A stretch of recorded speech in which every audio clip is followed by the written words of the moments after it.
Hello and welcome to The Bigger Boat, the film podcast where we go through Steven Spielberg's back catalogue in order and have a little chat about the films. I'm Luke, and as always I'm joined by a man who has written "I love you, Luke" on the outside of his eyelids. Joe Dawson. I have. It's very, very disconcerting, mate. Yeah, is it distracting you? A little bit.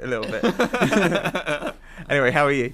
I'm very well, thank you, yes. Yeah. We're in the garden once again because it's not too bad weather. No, absolutely. We're in Joey's house this time. How are you? How's your week been? How have you? What's been going on? Obviously, towards the end of last week, I still had that off. Yeah. I went through this enormous tunnel, which I had no idea existed, on my friend's canal boat, which goes right through the middle of Islington. Okay.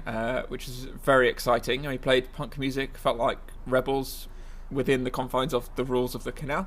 As long as it's within the rules, you're absolutely, not disturbing the peace. No, not disturbing the peace at all. Okay. No. Good. No, it's all very sensible. You're so cool. I am cool. What would Indy do? He'd stick to the rules. Absolutely. Famously does that. Yes. We have already mentioned, haven't we? I think we mentioned at the last episode that this is the Indiana Jones week that we start. So yes. Raiders of the Lost Ark, which I'm very, very excited about. Not just because it's the first Steven Spielberg film you've actually seen. Yeah, all right. Fine. Yes, okay. It is. Yeah. So how are you doing, Luke? Yeah, I'm all right. Thank you very much. Not much has happened this week, to be honest. I've been broadly fine. Thank you very much. Cool. Spoken like Indiana Jones himself. I've been broadly fine. Just been doing a bit of teaching, marking some books. Yeah. Have you seen any films this week? Yes, I have. I guess the last film I saw, I watched something on Netflix called Miss Stevens. Miss Stevens. Okay. Miss Stevens. It is. It's like an indie film. It's. I think it came out a couple of years ago, and it's got a young Timothy Chalamet in it, who my wife is a little bit obsessed with after Call Me by Your Name. Oh, okay. Which is her favourite film now, and she keeps on watching it. She watches right. it. She when she first watched it, she watched it about 5 times that week, and then bought the book and read the book twice. Wow. She absolutely loved that movie, and has come a little bit obsessed with Armie Hammer and Timothy Chalamet. What a great name, Armie Hammer. I know, it's just not real, is it? I know. It's type of toothpaste, isn't it? Arm and Hammer.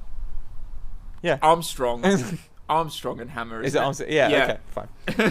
Yeah. So we watched this because it was one of his first films. It's about like a character piece about a young English teacher who takes 3 of his students to compete in an amateur drama. I mean, it's got some funny bits in it. It's more about her and her relationships with the kids. Yeah. It's good, but it's not. I will forget about it in the next few weeks or so. Yeah. What about yourself? What was the last movie you watched? If you want to call this prep, which I suppose you could for this episode, I just typed into Netflix King Solomon's Mines because the one with Alan Quatermain that you mentioned in one of our previous episodes. Yes. But of course, what I meant when I said that I think it was in the introductory episode. Yes. I said that those guys grew up watching films on television and things. Yeah. I was talking about the one that Lucas would have seen, which I think is 1937. Okay. Because this is the 1985 film. So right. Okay. So this is the remake. This is essentially a remake, and 5 years after the film which we are doing, 1980. Raiders of the Lost Ark. So there's no way it was an influence. Ironic. Well, I say it's not an influence. It has been influenced maybe by Raiders of the Lost Ark. It basically is not cashing in on. It basically is not King Solomon's Mines. Right. It basically is a pantomime version of Raiders of the Lost Ark. Okay. It basically. Sorry. Had you seen the original before? No, I did. Just to be like, I cannot believe how similar this is to Raiders of the Lost Ark. I did actually, just read the synopsis of the novel. Yeah. Okay. Yeah, so the plot of the novel is quite different. It is, Alan Quatermain travels around trying to find the mine, but then he's also got a party of people with him. Right. And one of them is also looking for his brother who's lost. Okay. But yeah, none of that brother stuff is in there at all. It's literally just Quatermain and his girl. Finds the mine. Who is also very similar to... who plays Alan Quatermain? Richard Chamberlain. Richard Chamberlain, okay. Yeah. All right. And he's got a real Hollywood smile, but I've never seen him in anything else, I don't think. No, all right, okay. Yeah. But if you want to watch a pale imitation of an Indiana Jones film, watch that. Yeah. It's even got John Rhys Davies in it as the villain. Really? Who plays Sala in Raiders of the Lost Ark. Because I actually watched more. So I haven't seen Indiana Jones in ages, but I have watched recently Romancing the Stone. Right. Which is Robert Zemeckis', who we've talked about before as being a sort of protege of Spielberg. Yeah. And that is very much a slightly more adult version of Indiana Jones. Yeah, it is, yeah. Not as good, but there's a place in my heart for it, definitely. Yeah, no, definitely. It's quite funny, yeah. And there was a sequel to... So I think the 80s must have spawned off quite a few of these sort of adventure movies then. Yeah, I think it because did. of Indiana Jones. Yeah. Because that was right, like you said, it was right at the beginning. I think it was 1981 it got released. Yeah, they made Indiana Jones because there was no other films sort of like that then. And trying to hark back to the sort of serials of the 30s and 40s and stuff. Absolutely. But then, must have had this film had an impact because, that's basically, when you think of an 80s action movie, that's kind of all you think of is those kind of people swinging from branches and all that stuff. Yeah, absolutely. That's all I think of.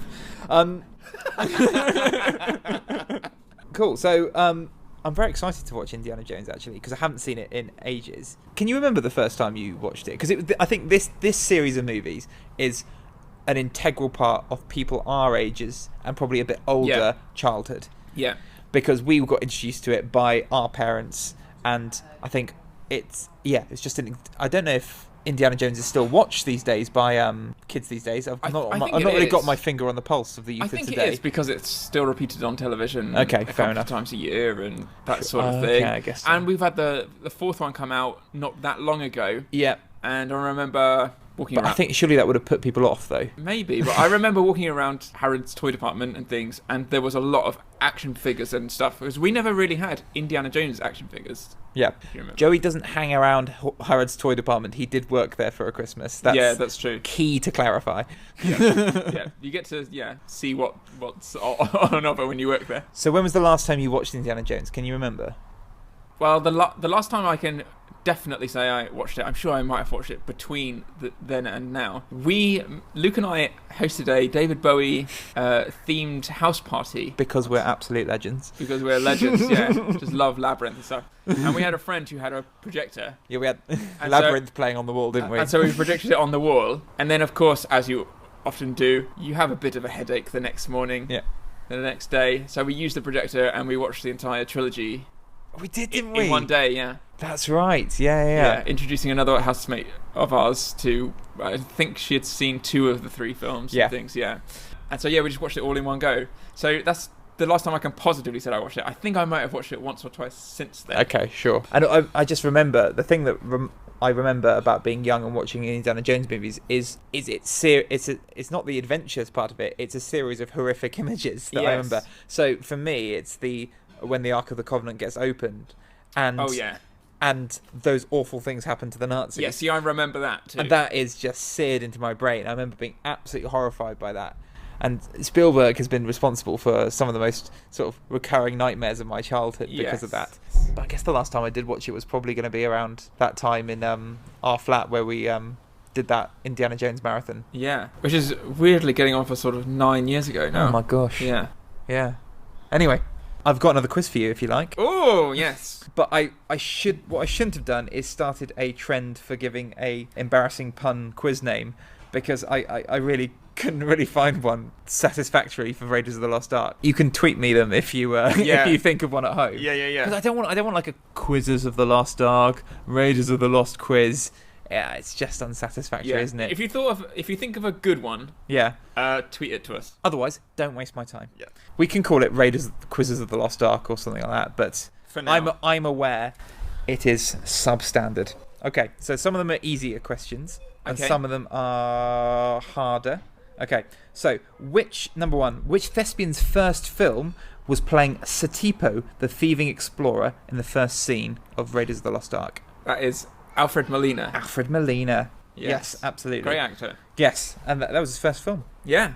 Yeah.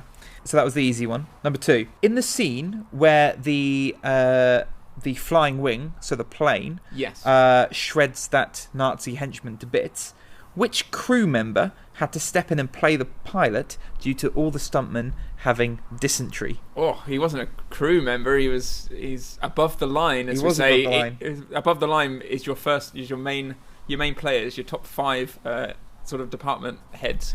It's Frank Marshall, Yes. the producer. The producer, yes. He was an actor as well. Okay, I shouldn't have used crew, but I was trying to trick you. What's the name of the college Indiana Jones is a professor of archaeology at? It's Marshall College, isn't it? No, it's Barnet College. Barnet College. Yes. Oh, right. I thought it was Marshall College. Okay. Well, okay, this is weird because I've written down 3 options because I was going to give you 3 options. One of the options I've written down is Marshall. So that makes me wonder whether I'm wrong or not. On the Wikipedia page, because I have looked at it only moments ago, I feel quite confident it's Marshall College. Oh, do I get -1 points for getting the quiz wrong? Right. Okay, we're going to take a pause while we do a wiki fact check. Bear with me a second. Okay. Right. I'm going to give you a point, but there's some clarification that needs to be made. Okay. So he taught at 2 colleges. Right. One is called Marshall College, Okay. and one is called Barnet College. Okay. So I think we'll clarify that. I don't know if anyone cares, but we'll clarify that after the film. Yeah. So apparently Marshall was in Connecticut and Barnet was in New York, and the 2 separate colleges. Oh, okay. Well, I don't know why we're debating a fictional archaeology professor. And we're just about to find out the Yeah. answer because we can just Right. watch the film. We'll come back to you on this. You know what? You get a point. Number 4. Yeah. Right. So I want you to do the John Williams challenge for me. So what you have to do is you have to hum the theme tune to Star Wars, Indiana Jones, and then Superman in that order. Oh my days. It's impossible. It is impossible. I'm actually quite nervous. Okay. And they have to go straight into each other. Okay. Hang on. Dun, dun, dun, dun. Well, absolutely nailed it. Hang on. You don't have to do it from the beginning. Just like the main, the main frills during it. Hang on. This is audio, so I will try and describe what Joe is going through at the moment. There is a pained expression as he is holding his face. His head is in his hands, and I see a single tear in Jerry's right eye. Right now, I can literally only think of Indiana Jones. Just do the Star Wars one. I'm worried I'm going to do the Fox logo. There's no bonus points for doing 20th Century Fox. I can literally only think of the Indiana Jones. All right. Yeah, you know that one.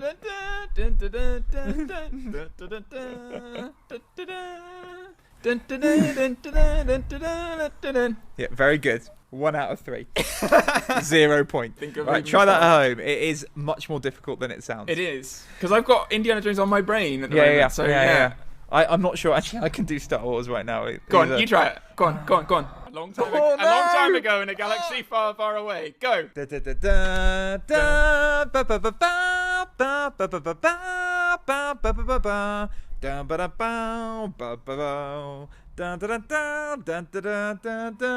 That's Superman. Now do Star Wars. Joke. Oh no. Oh. Superman. Boom, boom, boom, boom, boom, boom, boom, boom, boom, boom, boom. That's not quite it. That sounds pretty good. Yeah, that rings bells. It's enough to ring bells with me. To be fair, I have looked at these more recently. Okay. In order to... Right, okay. To try and trick me. To try and trick you. Right, okay. So you got 3 out of 4 so far. Last question. So Indiana Jones opened in 1981. Yes. It opened, interestingly, you get a fun fact for free, opened in the UK the day after Prince Charles's and Lady Diana Spencer's wedding. Brilliant. It did. And it was number 2 in the UK charts. What movie opened to number 1 that week in the UK? If you don't know, I'll give you a clue. And you get half a point if you get it from the clue. Okay, I need a clue, I think. It's a Bond movie. Oh, really? Yeah. 1981, I'm thinking a Roger Moore one. It will be a Roger Moore one. Moonraker? No, it was For Your Eyes Only. Oh, disappointing. Which is interesting because Indiana Jones is very... it was sort of Spielberg's idea of wanting to be... He wanted to do a Bond movie, didn't he? He did. And he got turned down multiple times by Cubby Broccoli to do a Bond movie. And then he just told his friend George Lucas, I want to do a Bond movie. Yeah, exactly. And he said, I've got a better idea. I've got a better idea. And he made... Because Indiana Jones is very much a sort of Sean Connery-esque Bond, isn't he? Yes, yeah. Which obviously brings it back to The Last Crusade when Sean Connery gets cast as his dad. Yeah. Yeah. Yeah. More on that later. So, anything else we need to talk about before Raiders of the Lost Ark? I think it's pretty self-explanatory, to be honest, isn't it? Yes. It's about an archaeologist. He has to try and find the Ark of the Covenant. Yep. And travels through a few countries. And it's also being pursued by Nazis who feel it has supernatural powers that they want to use for their own malevolent ends. Exactly. And he's always got a female companion. Fine. Shall we watch the movie? Yes, let's watch it. And if you want to watch along the movie with us, I don't think it's available to watch on any streaming website, so I don't think it's on Hulu, Netflix or Amazon. I think you have to pay for it, but surely most people have a copy of the DVD somewhere. So crack that out of the loft and watch along with us. Yeah, get the VHS out. Yeah. Press play. Press play on the Betamax, wind it back. Hope it's panned and scanned and not even widescreen. What is that? It's so obviously this was shot in anamorphic, so very widescreen. Okay. So in the old VHS days, they didn't bother putting the black bars at the top. Right, So what they would do is, if you watch a VHS, panning and scanning is where it almost sort of pauses, and then it sort of electronically pans across the image to give you the other half. What, during the actual film? During the movie, yeah. So it goes side to side? Yeah, so it goes side to side. I did not know that. Excellent, I'm excited. All right, see you shortly. See you shortly.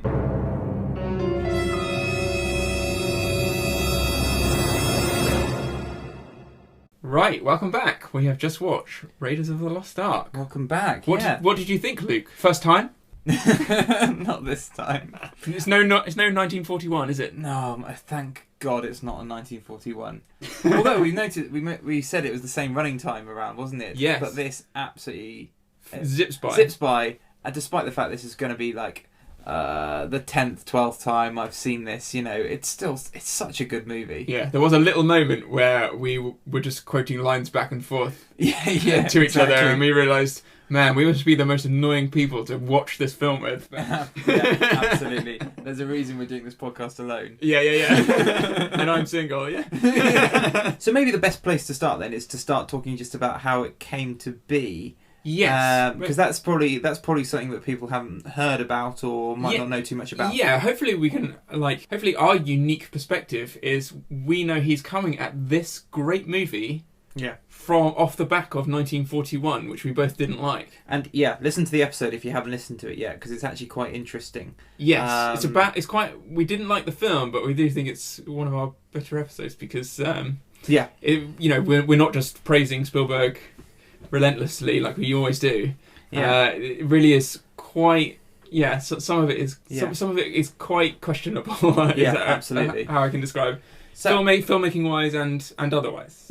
So George Lucas was the person who came up with the original idea for Indiana Jones, and we've mentioned George Lucas in previous podcasts because they're good friends. Yes, Spielberg very much looked up to George Lucas, who was a few years above him at film school.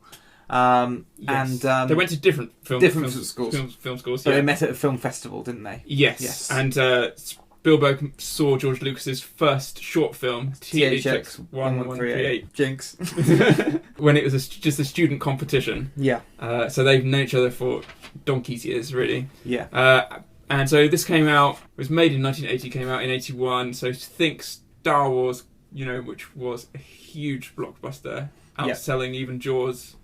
Was 3 years previous. So it's very, very fast work, really, to turn this around. 3 years after that big hit, because you think you could basically swallow a year up just doing press and interviews and all that stuff with the success of Star Wars. And it was actually George Lucas trying to escape the press tour from Star Wars to go on holiday with Steven Spielberg, where they came up and pitched the idea to each other.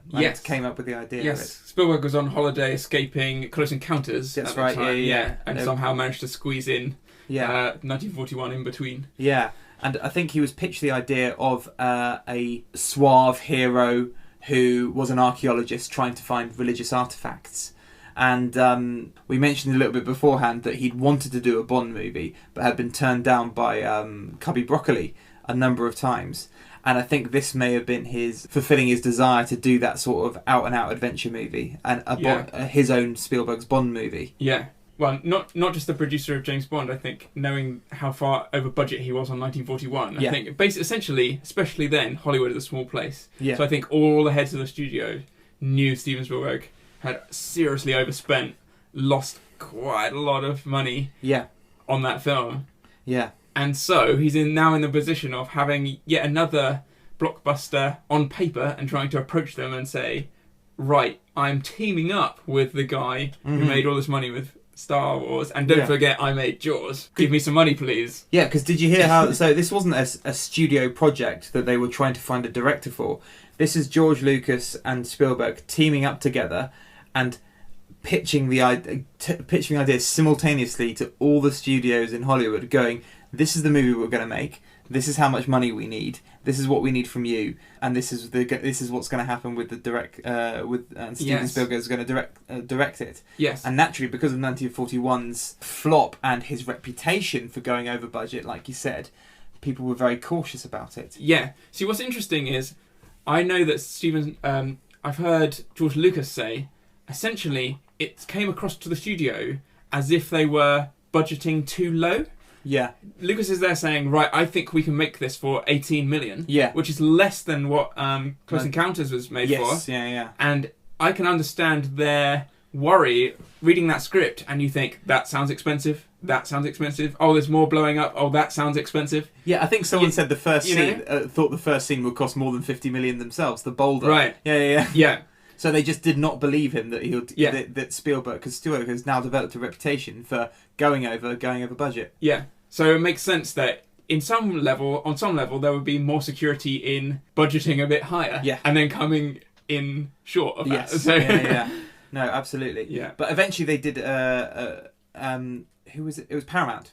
Yeah. Paramount who ended up agreeing to it, but they did change some terms and made Lucas put up quite a bit of his own money. Yeah, fair enough. Yeah. Well, and because of that, I think Spielberg's loyalty to Lucas meant that the whole shoot actually came in under budget, and the whole movie came in 14 days under schedule as well. Yes, around that, which is the first time he's done this, and I think it's probably because he's learned a lot of lessons from his previous movies. Yes, it was his most storyboarded movie, apparently. Yes, which helps keep budget down and stuff, because you essentially only shoot what you need, and that's what storyboarding is all about, being economical. And then they didn't do many takes. I was actually watching a documentary about the stunts of Indiana Jones. Yeah. Made literally a year after it came out or whatever, and it's got Harrison Ford narrating it and things. A lot of those stunts they only did like once. So really, you know, it must have been a stunt double. In fact, I know it was a stunt double that falls off in the Well of the Souls. It falls off that enormous, not Sphinx, but the enormous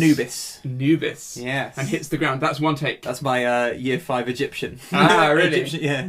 Yes, it didn't go according to plan. It fell much faster or something than it should have. When it knocks to the wall. Yeah. Okay. And then another bit is, remember when we think Karen Allen is in the basket and it's in the truck? Yes. And then the truck tips over? Yeah. The stunt driver, wanted to try and do the most extreme turning of a truck he could. He wanted it to land on its roof. Okay. And in this documentary, he is really disappointed. But Spielberg is there going, no, you don't understand. Like, it's better that way. It's better that it just lands on its side because it's more real. It's, it's within the rules of physics, essentially. It just does that. Which got me thinking, obviously we will be covering Kingdom of the Crystal Skull. Yeah. But the thing which bugs me about things like that is that if you wanted to turn that truck over onto its roof, you could, I don't want to say easily do it, but it's definitely possible now. And you just think, well, the good thing about doing it for real is physics has said no. Yes. Yeah. And that's the sort of thing which makes it satisfying as a viewer, because even though it's a cartoony world or a heightened world, it's still within a certain frame, isn't it? Yeah. Which has been taken away by levels of CGI. And anything that you can design ends up on screen, whereas when you actually film it, it is your design meets physics and the real world and the circumstance even of the day, because the weather could affect how the stunt goes. And then that's what you get, is a combination of sort of all those things. Which is why, absolutely. Which is why that over something like CGI would definitely makes a difference. It does. Yeah. Oh yes. So apparently, Lucas, when he pitched this to Steven Spielberg on the beach in that hotel when they were both on holiday, he said, "I want to make a trilogy. It's 3 movies." And Spielberg is like, "Well, I'm not really a trilogy guy. I don't mind doing one." Yeah. And he's like, no, do it. He's like, in fact, I'll tell you what, they're already written. And apparently this was a complete lie on Lucas's part, The other two parts weren't written at all. And he said that they were already sort of ready to go. But he was, presumably he was like, but Surely. they're locked away. In an ark. Surely In an ark, yeah. Spielberg must have cottoned onto that. Yeah. They're locked away. What you need to find is something called the Staff of Ra, and put that on your walking stick, and it'll direct you to exactly where they're hidden. So I guess that's the good thing to talk about is why does this work? Comparing this to 1941. Yes. When I was watching the film, I did notice it is a set piece film. It's still set piece after set piece. Yes, there are a few interlogs for some dialogue, but actually broadly, it's still set piece moving on to another set piece, moving on to another set piece at quite a pace. Yeah, and quite cartoony to some extent, which is one of our 1941 which is one of our but that was one of our criticisms of 1941, that it was just set piece after set piece after set piece. So why does indie work? Any ideas at all? I mean, there's a few things I think, but because we care about the characters. I think yes, that's the key. Its name, like obviously, the name of the film is Raiders of the Lost Ark, but we know it as Indiana Jones. And the Raiders of the Lost Ark. It's because we're following his character. And his character, not development, because he doesn't really develop that much, to be honest. He knows a lot even from the beginning. Yeah, he does say much the same throughout all three films, doesn't he? He's good at what he does. Yeah. Well, he's good at archaeology. He knows his history, but he is always a little bit in over his head, isn't he? Otherwise, he'd be able to get out of each scrape and be fine. That's the key, isn't it? He gets things wrong. Yeah, which is a very human... And he looks very human. He looks very sheepish when he gets things wrong. Yeah. And Harrison Ford does that so well. Yeah. That look of I've in over my head. Yeah, that's sort of like, oh, and here we go again. Exactly. And he gets... I've just got out of that. You can see his frustration. I think you can relate to that. And he actually he's a hero that gets hurt. He gets injured. You can feel his injuries. Yes, it's true. Yeah. And he isn't the strongest guy there, but he does use his brain to get out of scenarios. Yeah. So I think, what makes us better than 1941 as well is, sort of cause and effect. So you say it's set piece after set piece. So, for example, when we think Marion's been blown up in the basket, we see him drinking and things and his sorrow. I know it's very brief, but you do see him be human and show emotion. Yeah. That is incredibly regretful and all that kind of stuff.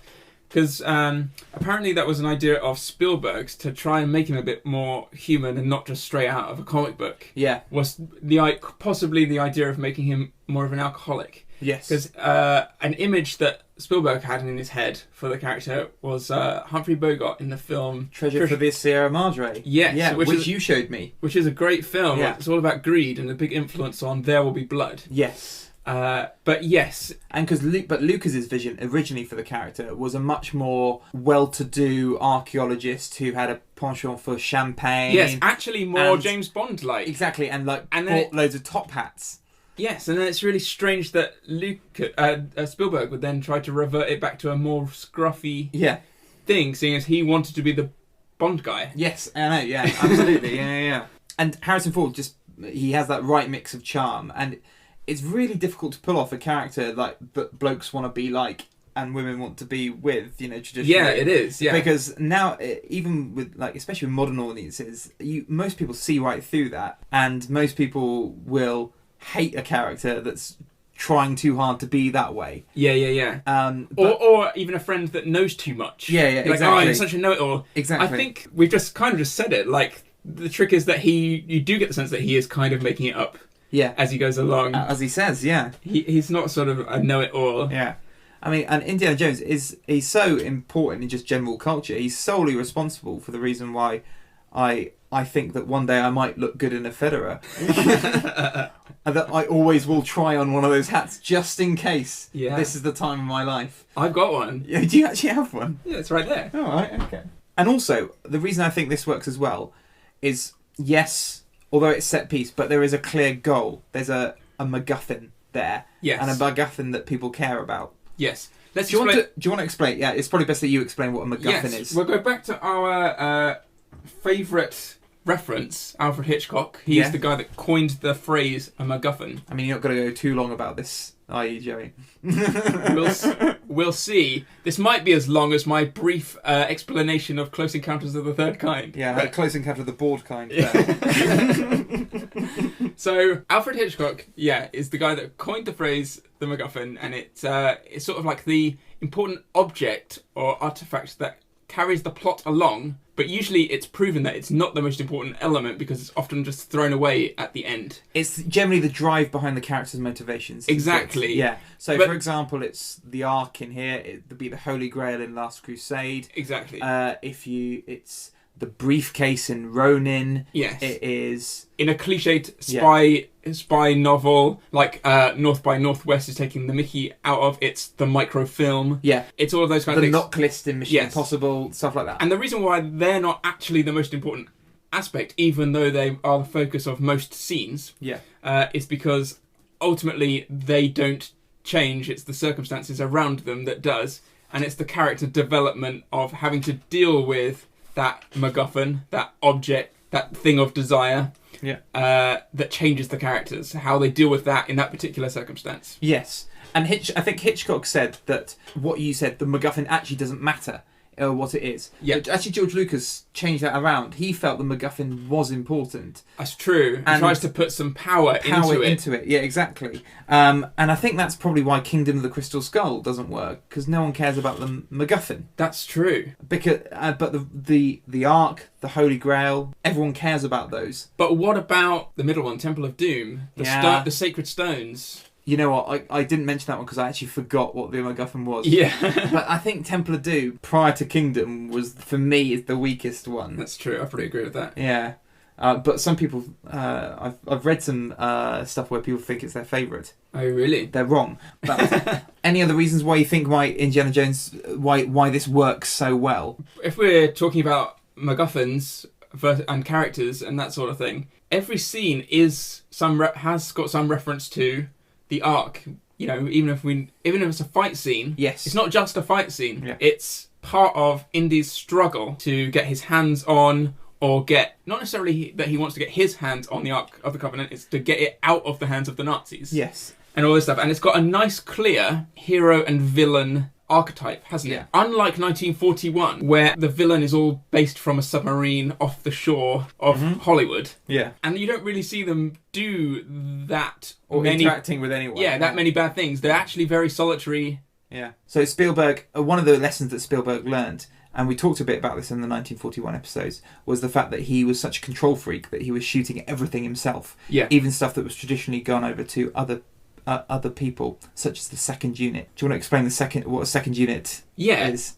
So, especially in action films, you assign a second unit director, which does all of the time-consuming stuff, setting up explosives. You know, it could even be like, for example, I know George Lucas got to shoot a second unit to do the Little Monkeys Nazi salute because it would slow down production so much to try to train a monkey if it weren't trained, for example. Yeah. Or if it just didn't feel like behaving on the day. Yeah. To just get it that one shot to get the monkey to do the salute. Yeah. So you would assign that to a second unit. They got a monkey with morals. Exactly.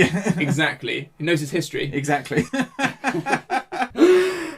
You would assign that to a second unit director, and they would spend the time just concentrating on that one thing. Right, should we just mention some great moments, some favourite scenes perhaps? Yeah, so one of the things that is very Spielbergian, you know how I said that I was haunted by the awful images? Yes. Yeah, so there was a few that flashed up again that I remembered and sort of flashed back to my childhood. So when Marion is in the Well of Souls and then gets all those corpses around her, and they feel like they're going there, and then it suddenly cuts to a scene where you've got a corpse and a giant snake is creeping out of its mouth really slowly. I know. That's hideous. It makes me feel really unwell. But he does that so well. It's pretty gory, isn't it? It is, yeah. For a PG. I'll tell you what I was reminded of actually during exactly that scene. Yeah. Do you think it's really, really reminiscent of in Jaws, where he's Richard Dreyfuss swims and you have Ben Gardner's head on the bottom of the boat, the way it pops up. Yes. And because the way she sort of turns into... Yeah. She sort of turns very around similar. Into the scary, skeletal, dry corpse. I agree. It's very similar. I think it even has the same kind of shriek. Yeah. In the music. And also just a little moment I really liked. So that scene where the Nazi tote, played by Ronald Lacey, comes into Belloc's tent where Marion is and looks intimidating, seems very threatening, and he gets out this little torture device and like stretches it out, and then it's just a coat hanger. Yeah. I just love that. That was wonderful. Yeah, that's great. Yeah. That's great comic timing. Such good comic timing. It's exactly the kind of comic timing which was missing in 1941. It's exactly the kind of gag which would fall flat in 1941. I think the reason this works is just the script was so good. It's so funny. The dialogue. This actually is funny. Yeah, really funny. And that helps. It helps you go on the journey with the character, I think. As well as the likability. Yeah. And I think you can like quite unlikable characters if they do genuinely make you laugh as well. Yeah. And the dialogue, there's not actually that much dialogue in the film. I think it was cut down quite heavily, but the dialogue is quite naturalistic, isn't it? It is, yeah. It feels, it's heightened. It's like what you would want to say in the scenario. Yeah. I really love some of the dialogue in this. I really like. When you have Belloc and Harrison Ford, you know when they're having that talk? Yeah. When they're sat opposite each other on the table and stuff, and then when he's smoking shisha, and everyone's secretly got guns, and then he gets saved by the kids, Salar's kids, and he says, "We are not so different, you and I.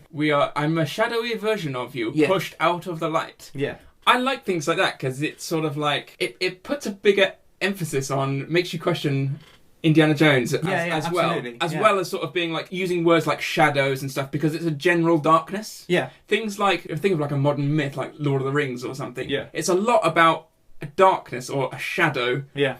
And it comes from being a bit ambiguous. Yeah.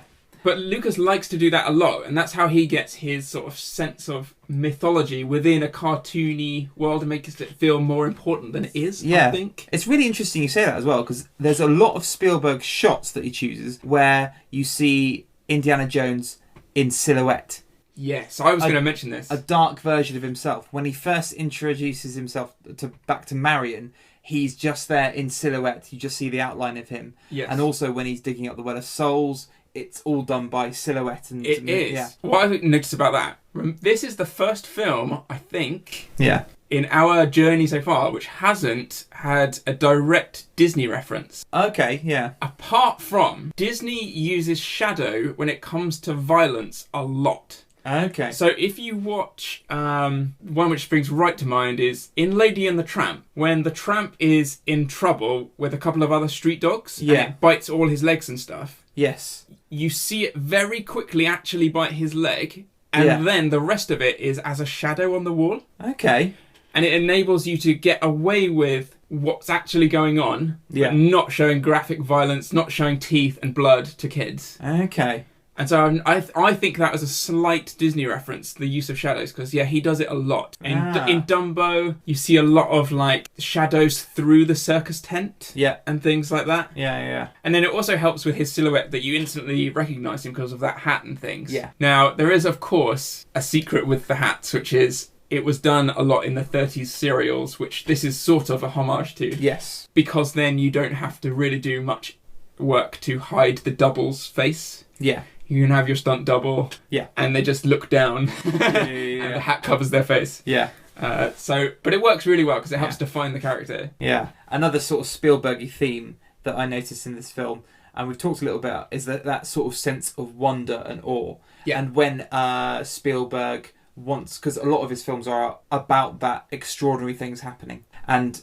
I think what we've noticed happens quite a bit is instead of showing it, it's a close-up, usually from below, on the actor's face as they're seeing something. Or something that comes up on them.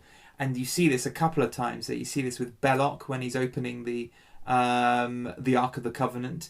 It's a shot from below looking at his sort of maniacal face. Yes. As it comes on. It's beautiful. And also that when Harrison Ford puts the Staff of Ra into the map room, you see it pan up on him as he says that sort of that wonder where he's discovered where the Ark is. And the light comes over his shoulder and through the Staff of Ra. And we see that repeat. We're going to see that repeated again and again in lots of his movies going forward. It definitely works, doesn't it? Yeah, absolutely. It's a really, really clever thing to do. Having just mentioned Disney, because I've done some research and things, apparently the main inspiration for the big boulder it was Spielberg's idea. Another great scene, Spielberg's idea but apparently it comes from a Scrooge McDuck comic. Does it? Yeah, so Scrooge McDuck is the uncle of Huey, Dewey and Louie. The one who jumps in and out of his money. Yes, the Scottish uncle who swims in his money. Yeah. Who's a part-time explorer.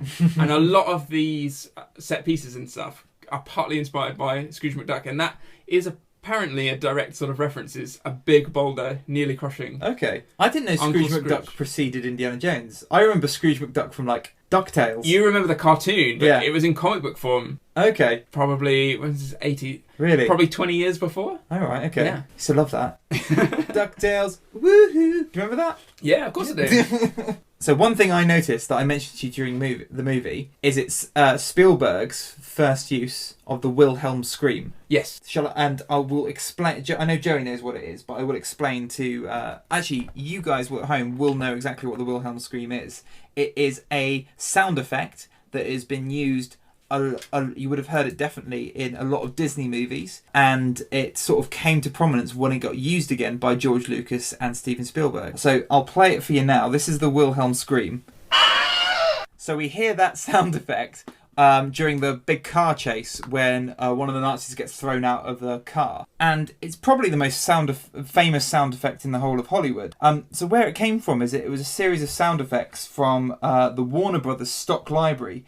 It was recorded initially in 1941 for a scene where a man gets bitten by an alligator. Oh, really? Yeah, and that's what it was stored as in the library. It says "man gets bitten by alligator." Oh, right. Yeah, and then it was used a few more times in the 50s, but then sort of went away for a bit.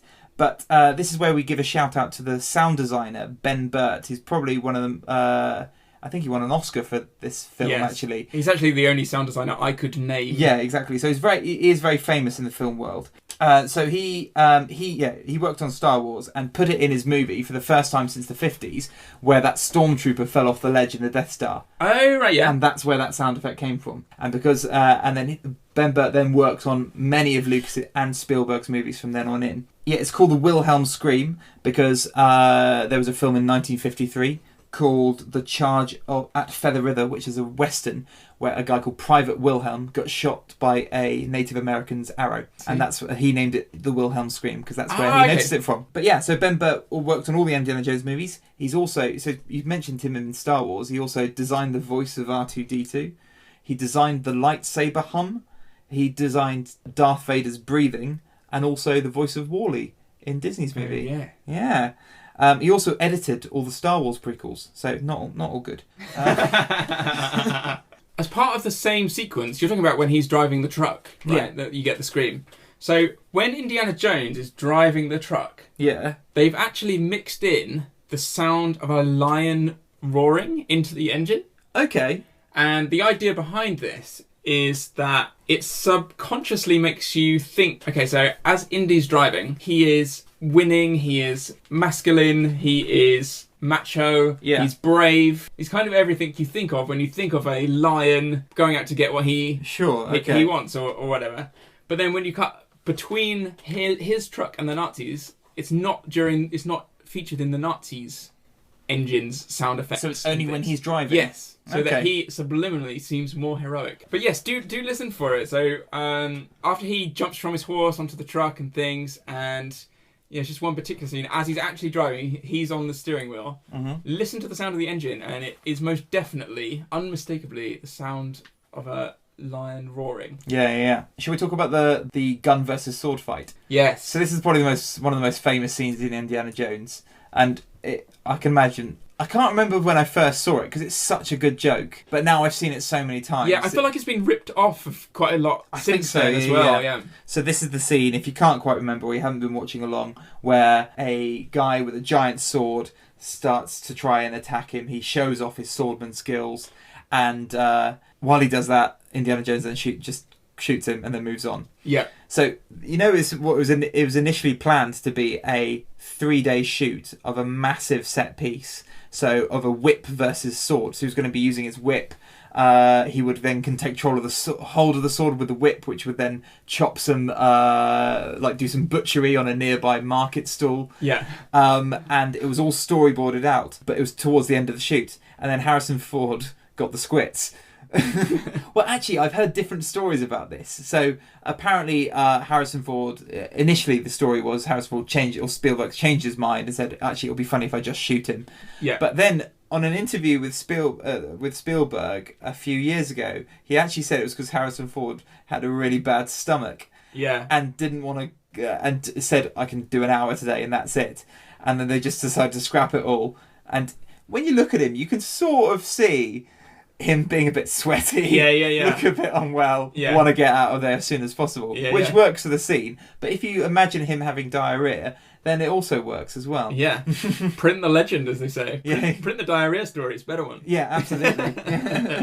Right. I think we should just mention, I cannot clarify, having watched the movie, what university No, I have no idea either. Harrison Ford works at. So I might have to scrap that question as being moot, but... We will come back to this, or as I say, tweet us if you care. Yeah, that's the key. And I think that tells you more about you than it does about us. Right, I know what I was going to mention. Have you seen, because it's on Netflix, so you guys can watch it if you have Netflix. It's called Raiders, and it's like the making of the ultimate fan movie. When I was looking today to see if it was on Netflix, that came up, Yeah. and I was like, oh, what's that? I haven't seen it. I've watched it, so it's definitely worth a watch. Okay. For film geeks such as we are, Yeah. such as you guys probably are who are listening. It is a shot-for-shot remake of Raiders of the Lost Ark. Okay. Started by these kids when they were about 14. Really? Those kids are now like 34. Okay. They did pretty much all of it, and it took them sort of 10 or 12 years. I think it took them 12 years. Apart from, they did not have the budget to do the flying wing, the aeroplane. That's the aeroplane that ends up chopping the big Nazi. Exactly, and then blowing up. Yeah. Blowing it up, yeah. So, what they do during that documentary is do that scene. So, if you watch the movie, but I can't actually watch the movie because all they have on Netflix is the making of. Yeah. So I'd love to actually sit down and watch that. You know, it has them going from scene to scene, changing ages constantly, and height and depth of voice as well. And then, kind of in the middle of it, just as per that film, there's them as 34-year-olds on a full-size flying wing, recreating that scene with a proper explosion, and there is a very serious moment where you think it might have killed someone as well. It is honestly worth a watch. It's really, really good. So what you said? So they sort of took a break after they finished it, and then they came back to it. They took like a 10-year hiatus or something, and then they came back just to film that scene. Yeah, that's amazing. Yeah. I promise you will have a good time if you're a film geek. Okay. And you're a Raiders fan. If you know what to look for, it's really exciting because it's questionable even in the documentary. Like, why are we making the same film shot for shot? It's already been made, and everyone asked them, and they're like, I don't know. But what's cool is if you're a geek, is you're suddenly like, hang on, I know what's coming up. Yeah. How did they do that bit? Like, so how did they do the ghost flying out of the Ark when they open it? Yeah. For example. Okay. And did they have the scene of Belloc eating the fly? If you don't know what we're talking about, we will post a video. There's a scene where the guy who plays Belloc is a true professional. A fly lands on his face during during a take. The biggest fly ever. And then just goes into his mouth, and he doesn't blink at all. Doesn't blink, doesn't cough. Consummate professional. Yeah. Big respect. I thought it would be good to mention about the visual effects. Yeah. Because we talked a bit about that scene where the Nazis die at the end and how it haunted my childhood. And I thought it's absolutely amazing how it was done, because I was doing some research into it. So what they did is they that trio, the Belloc, Todt and the Nazi commander, they started with fake heads that were generated through these plastercast sessions, and they were packed with latex flesh and blood bags, essentially. Now, Todt's is the face that melts, and that was done by blasting the prosthetic with 3 heaters. Ah, right. So 3 heaters from all sides, and then filming the result with time-lapse photography. Ah, right. And it's really focused on it, and it really goes down to his sort of skull, and you see his eyeballs still. It's really. They've really thought about it as well. Yeah, they really have. You see it go from like skin, through the white fat layer to the blood to the bone. Yeah. No, really good.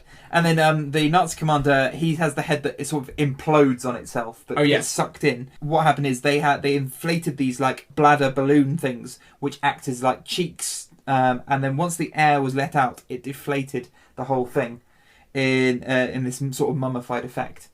So it was full of air, and then it sort of deflated it slowly. See. And then Belloc is the head that explodes, and that was done by an air cannon and 2 shotguns. Wow, that'll work. And apparently the effect was so gruesome that the flames from the arc were superimposed on top of it just to cover some of the gore, because it was too much otherwise. Too realistic. Yeah, wow. Yeah. I found that really interesting. That is interesting. Yeah, So that is what traumatized you as a kid. That's what traumatized me. Compressed air and some some heat guns. So did you know who initially got offered the role of Indiana Jones, which would have changed the film completely? Tom Selleck. Yeah, Tom Selleck. Yeah. That would have been completely different. See, at the time, I only knew him for Three Men and a Baby. I was going for Monica's older boyfriend in Friends. Richard in Friends. Richard in Friends, yeah. Yeah, that wouldn't have worked. And their great sequel, 3 Men and a Little Lady. I've not. So apparently he had actually got the role. Yeah. And then it was down to Harrison Ford and him. Yeah. And they gave it to Tom Selleck. Yeah, and Tom Selleck, suddenly the producer of the show which made him famous, Magnum P.I., said, oh, by the way, you've actually already signed the contract for this. Yeah. And so that's it. Tom Selleck had to go and do Magnum P.I. Yeah. But then there was a delay on that, and it turns out that he could have done the whole thing anyway, I think. Really? Yeah. Turns out he could have done, but they cast Harrison Ford before that. The irony. Yeah. I think it wouldn't have worked. It would have been completely different without Harrison Ford, who does a really good job of differentiating his character from Han Solo. Yeah. Which is really difficult to do when you're in 2 of the biggest trilogies of the 70s and 80s. Yeah. Well, they're very close together, aren't they? They're so close together. A couple of years with apart. Very similar tropes and themes. Yeah. But to manage to differentiate your character so well, I think is really impressive. Yeah. But he does do the little asides so well. Yes. It's usually him sort of essentially swearing under his breath. Yeah. Isn't it? So he's in the Well of the Souls, and then Belloc is at the top. Yeah. And he's like, son of a... And then son of we a don't hear the final word. Yeah. Little moments like that. It's very similar to that bit in Star Wars, isn't it? Where he goes, boring conversation anyway. Yeah. The one that the moment that most makes me think of that is because it reminds me of my dad laughs at it every single time, is actually in The Last Crusade, which we'll talk about later. But do you remember that moment where he's kissing the woman, the Nazi woman who turns bad in the end? Yeah. Spoiler alert. Elsa, exactly. And Elsa Schneider. She's kissing him so passionately that he can't really get his breath, and his eyes are open throughout the kiss, and his eyebrows are going mad. Yeah. And that moment, I think of my dad during that, just absolutely cracking up. I guess this is a good question. Is there anything you didn't like in the movie, or is there anything that bothers you about? I mean, there are flaws in it, but that is what... Everything's very convenient, isn't it? Yeah, it's all incredibly but it convenient. doesn't matter, does it? No, because it's just part of the fun of the roller coaster. Exactly, yeah. You know, it's just so silly that Indiana Jones is walking along and he happens to go in the right tent, which has got Marion tied in the middle of it, and things like that. The Nazis managed to find Indiana and Marion simply because a monkey managed to tell a guy. Yeah. They got the information from a monkey. Yeah. And that's how they got located in the end. Yeah. And archaeology surely isn't like that, really. Yeah. No. Well, you don't know. I've watched Time Team. Do you like the map and the red line? Yeah, it's a clear way to show you where you're going, because I think you could quite easily get lost. Oh, where are we? Sure. Where are we now? And that sort of thing. It does jump around a fair bit. That's true. Actually, Spielberg does a really good job of that, doesn't he? Especially in the action scene. You know where you are in the action scenes. Yes. And who's doing what at all times. Yes, you never get lost. And for what reason as well. Which is really difficult. Which is a problem for 1941. Yeah. Because people are just doing stuff and you're like, why? Yes. To what goal? Even when you're watching a fight in that film, you know it's to reach the end goal somehow. Yeah. It's all tied together, and that's what makes it a more satisfying experience. Yeah. You know, when you say things I didn't like, but there are things like, so how does Indy know that he has to keep his eyes shut at the end? Yes. I don't know. That's never really covered, and it's quite an important plot point. Yes. I mean, I guess you would. I guess you think it's because if he knows about the Ark of the Covenant. But then again, he says he doesn't believe in any of that mumbo jumbo at the start, doesn't he? That's true. But I guess you could. Yeah. Then you don't really get the sense that I'll just take the risk just in case. Yeah. He says it so confidently, as if he truly is a believer. Yeah. It's just one of those things. So apparently, there's a theory which apparently originated in the IT crowd, which I haven't seen. Okay. And what it is that. The plot of the film would be exactly the same without him. Essentially, he's just a tourist. He just happens to be there. Okay. Getting in the way. I guess that does make sense, doesn't it? Threatening to blow things up, but he actually doesn't. I guess the thing he does have an input. He finds the Ark, doesn't he? That's true. The Well of Souls. But it was quite. I mean, it was quite close to where they were digging beforehand, weren't they? Surely, with the amount of manpower they had, they would have just found it anyway. Yeah, that's true. They just woke up a little bit early, didn't they? And just like, oh, he's just over there. It's just over there. There it is. But yeah, that does make sense, doesn't it? He doesn't actually... Because if it wasn't there, they would have just opened the Ark on that obscure Greek island and killed themselves. Yeah, absolutely. Yeah. Oh, right. Okay. Never mind. All right, some light comes out of it. Okay, all right. We'll mention the score very briefly, but oh yes, Indiana Jones is probably one of the most famous scores, and the only one Jerry can apparently remember. Yeah. But it's used in lots of different ways during the film. But also, did you notice that there's every time Marion comes on, the music changes, and it very much sounds like the Leia scenes in Star Wars. Yeah, it does actually. Really reminded me of that. Yeah. A romantic theme. Yeah, that exactly. Yeah, which was interesting. And Marion was initially due to be played by Spielberg's girlfriend. Oh, really? Amy Irving at the time, but they broke up just before Raiders of the Lost Ark, so they recast it. Oh, really? Yeah. I see. Mm. Do you know Marion Ravenwood is named after Lawrence Kasdan, who's the screenwriter. Yeah. Marion comes from his mother-in-law. Okay. And then Ravenwood was a street that he happened to be travelling through when they were dealing with all of this stuff. Okay. And he put the two names He named a spunky love interest after his mother-in-law. Okay, fine. We've all done it. And Indiana, is named after a dog. Yes. In real life, it's George Lucas's dog. Was called Indiana. Yeah, an Alaskan Malamute. I think that. How do you know that? You're such a nerd. And because I know it. Stop it! Stop the podcast! It's gone too far. Because I know a dog breed. Come on. An Alaskan what? Malamute. That's not even a normal dog breed. Dalmatian, terrier. I'd accept a Malamute. Man. Call me a geek. I didn't know Star Wars, alright? It's true. Didn't know the music.